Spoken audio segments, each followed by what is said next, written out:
এটা আমি কি শুনছি ম্যাম? আমার মেয়ে একজন ঝাড়ুদারের ছেলেকে চড় মেরেছে বলে আপনি ওকে স্কুল থেকে বার করে দিয়েছেন? ম্যাডাম, প্রথম কথা এটাই যে ওরা ঝাড়ুদার না, উনি একজন সাফাই কর্মী। আর দ্বিতীয় কথা, আপনার মেয়ে আপনাকে সব সত্যি কথা বলেনি। আপনার মেয়ে শুধু ওকে একটা চড়ি না, রীতিমতো ওর সাথে মারামারি করেছে। এবার আপনিই বলুন, আমি কি করতাম? বার করতাম না ওকে স্কুল থেকে? আপনি মনে হয় জানেন না আমি কে। এই 2 মিনিটে না আপনার স্কুল বন্ধ করে দিতে পারি। আপনি জানেন আমি কত বড় লোক? আপনাদের মতো এরকম স্কুল আমি পলকে কিনতে পারি। আর এমনিতেও আমার মেয়ে যদি থাপ্পড় মেয়ে থাকে, ভুল কি করেছে ও? দোষ তো আপনাদের। আপনাদের এইসব স্কুলে এরকম লোকজনদের অ্যাডমিশন নেওয়া উচিত না। এই সমস্ত স্কুলে আমাদের মতো লোকজনদের অ্যাডমিশন হয়। আর ম্যাডাম, মানলাম স্কলারশিপের জন্য ওদেরকে অ্যাডমিশন দিয়ে দেন, তাহলে ওদের জন্য আলাদা ক্লাসরুম বানান না।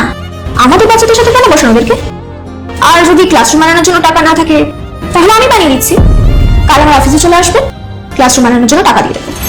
আর ওরা যদি আমাদের বাচ্চাদেরকে ছুঁয়ে নেয়, হাত লাগিয়ে নেয়, তাহলে তো আমাদের বাচ্চারা অসুখে পড়ে যাবে। কি জানি কত অপরিষ্কার বাচ্চা হয় ওরা। ওরা স্নানও করে কিনা তাও জানি না। আর ঝাড়ুদাররা না ঝাড়ুদারি থাকে। দেখুন, আমি লাস্ট বার বলছি, আমার মেয়েকে এখানে অ্যাডমিশন দিতেই হবে।